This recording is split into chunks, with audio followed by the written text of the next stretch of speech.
What's up, everyone? It's Nima, and I will get to the problem with Front Mission first. But first, I want to talk about something more lighthearted, I guess, and that is Exorder. I'm not doing a full review over it. I just want to mention it because it's like $1.99 right now, and if you buy that game for $1.99 and grab a tier, you can start your path down the No Gravity Games 12 Games of Christmas, which basically allows you to get the next one for free, and then the one after that. Each day, they're going to have a different game that you can get for free. Just go to their website, check it out. I did a video on it, I think it's not 2 videos ago, I think. But you can check that whole thing out. It's pretty cool. But the reason why I want to mention Exorder is because Exorder is actually pretty fun. A lot of these games, I admit, probably aren't going to be that great. But some of them are actually really good. Exorder being one of them. It's got a good story. It's got a pretty fun mechanic. It's a strategy RPG. And I think one of the most important things about it is it was at least free. And some of the other games coming up will be free to you. So you can just claim these free games. So this doesn't come from No Gravity Games or anything. It just comes from me just trying to let you guys know that there's an opportunity for some free games, which in the month of December, we all need all the money we can get. Because, Final Fantasy Crisis Core is coming out, as well as some other stuff. Oh yeah, and that Christmas thing. Yeah. That time of the year that we all have to go broke buying crap for each other that we don't want, but we feel it's too impersonable to give people what they actually want. Just a gift card to something. That holiday. The one thing to mention about Exorder, aside from it having pretty good graphics and decent sound, actually the voiceover is pretty good whenever you actually hear it, and the dialogue isn't bad. The whole story makeup is essentially, you're a princess, your brother is a prince, the dad, the king, dies, you two fight over who's gonna be the one who sits on the throne. You win, and he goes off into a different country, I guess, basically, to take a prominent role there, and to be someone in power. Well, quickly, your borders start collapsing, and you've got to fight yourself through, and you're actually trying to get to your brother's new home and to try to form an alliance with them to help, give you reinforcements and to help you fight back whatever's going on, and that's the whole process of the game.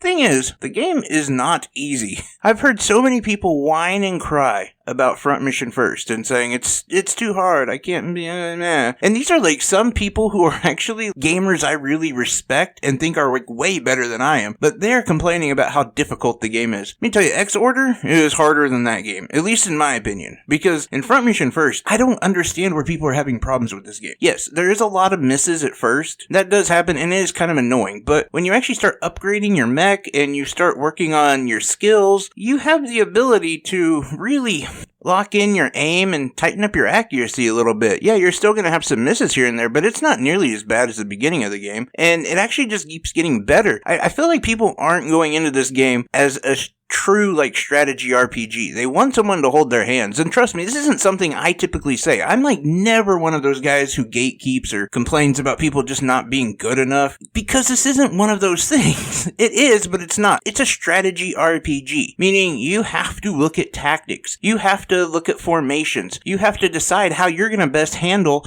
the enemy and what formation is going to work best for you. That actually matters quite a bit, because if certain parts of your team can take out certain members, and the other part of the team can encircle the enemy. You can do feint attacks. You can do a lot of stuff in this game that I don't think people realize. And maybe they don't care, or they're not paying attention. Because the other aspect of this game is, the more you build up your mech, the better they are. I don't understand that being something that people aren't talking about, because, if you're me, you spend more time looking at your mech and customizing it and upgrading it to try to get a better mech, a better warrior out there. Then when you go out there, you blast through the enemies. I'm being honest here, I haven't had one death in that game, but I just noticed that so many people had so many problems with it, and I find it something I have to defend, because I gave this game a really good score because I didn't have any of those problems, and I'm shocked. Honestly, I'm shocked because I am not good. There's so many games I am not good at. I still haven't beat Metroid Dread yet.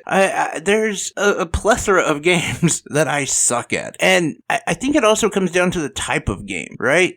There's people who I guess are just not going to be good at strategy RPGs. Those are the people who don't want to take time to pay attention to detail, to maybe not button mash as much, maybe not. You really got to be a strategist. And that takes a lot of planning. It takes a lot of awareness. It sounds douchey if I'm like, well, you just gotta be smart. That's not it. It's not that. It's just, you just gotta love strategy. I mean, that's part of the thing like I love about football. A lot of people don't realize how strategic football is, but that's just another key element to front mission first. And I don't know, I just wanted to talk about that because I've been seeing so many people complain about how hard that game is. And I don't know, I also wanted to talk about Exorder, but I did want to mention, yeah, Exorder is actually a lot hard. I've died far more times in Exorder than I have in front mission first, just because there isn't as many options. It's not as honed. It doesn't have as many options. I'll put it that way. There's not as many abilities. There's not as many strategies that you can implement. But it's still a really good, fun game. And right now it's $1.99. There's a Graviteer, which is the next one you would have to buy, is $1.99. I haven't played it, but it's kind of like a physics weird game where you're a comet. Probably gonna suck, to be honest, but like, you buy those two games, and let's be honest, by the time you listen to this video, you'll probably have to buy today's free game, which I forgot what that is. But you're paying $6, and you can get 9 free games after that, which is insane. Why not do that? Especially when some of them are legitimate good. I've looked at some of the list up. Off the top of my head, I can't remember, but I do know like Nova 111's on there, and I really enjoyed that game. It's really fun. It's maybe what some people would argue is like a phone game, but it's still a lot of fun, and if you can get it for free, why not? Anyway, that's it for me, guys. I just wanted to talk about that. By the way, tomorrow I will be doing a review, like a full review. No, me bashing people or coming after anyone. I'm going to talk about Paper Cut Mansion, which has been, wow, it's so much fun. Like, it's so cool. There is some problems with it, but I do want to talk about that one. Full review tomorrow. Anyway, guys, like always, I'm wishing you health, wealth, and above all, I hope you're truly happy because you make me happy. Take care, everyone. Bye-bye. One more thing. If you were one of those people who complained about how hard Front Mission First is, understand I still love you, and there's nothing angry about it. It's just I had some people in my personal life and a few other people reach out to me and say, oh, I can't believe you gave that game such high score. I haven't even gotten past the first area. It shocked me, honestly, because I don't think I'm that good of a gamer, and I'm definitely not that smart. So, anyway, like I said, if you're one of those people, I apologize. I still love you. Everything's all good. Just something I had to say.